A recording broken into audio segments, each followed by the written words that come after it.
ñi nga àndal ci guddi gi Cheikh Mountakha ñu leen di nuyu ngir man leen a gën a sant taxawaay bii ngeen taxaw taxawee lu nga xam ne man ngeen daan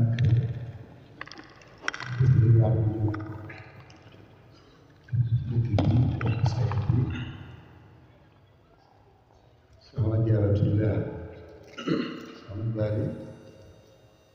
sàkkoon ko ak yi yëpp fu nga ñëw di ko defal moo xam ne ni xam naa ne cant la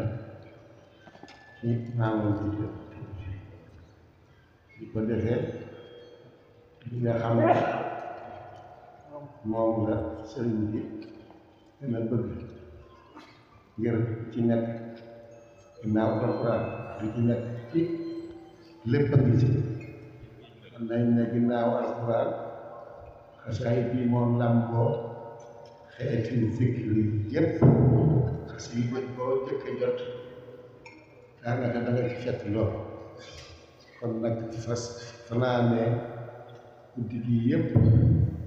di ci jàng ay xasaayid donc dara wute nekk bu gën a kawe bu nga xam ne sëriñ bi bëgg na ko ndax ku ne xam ne sëriñ bi ni mu jox woon jox ko yàlla jox ko yonent bi sallallahu alayhi wa sallam ak liggéeyam bu sell bii nga xam ne ci xasaayid bi la ko def liggéey woon ko kon nag amul benn liggéey ci noonu taalibe bu gën a sell xasiidaan yi fanaanoo ko nag nekk ci ba tey loolu ab liggéey bu mag a mag la nag soxna Bali xam naa ne moom suñu taxawaay ñu ngi leen di sant bu baax a baax te li ci gën a kiimaanu mooy soxna si yëf yi soxna Bali daal di wax da ko ñoroon ba nga xam ne ku ne xam ne bi muy bëgg ñëw ñàkkoon na man waaye parce que bi nga xam ne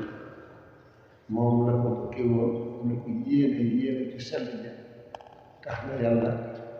dañ ko man lool mu taxaw ci lam ci daan taxaw yëpp kon nag Aska TV sunu magaan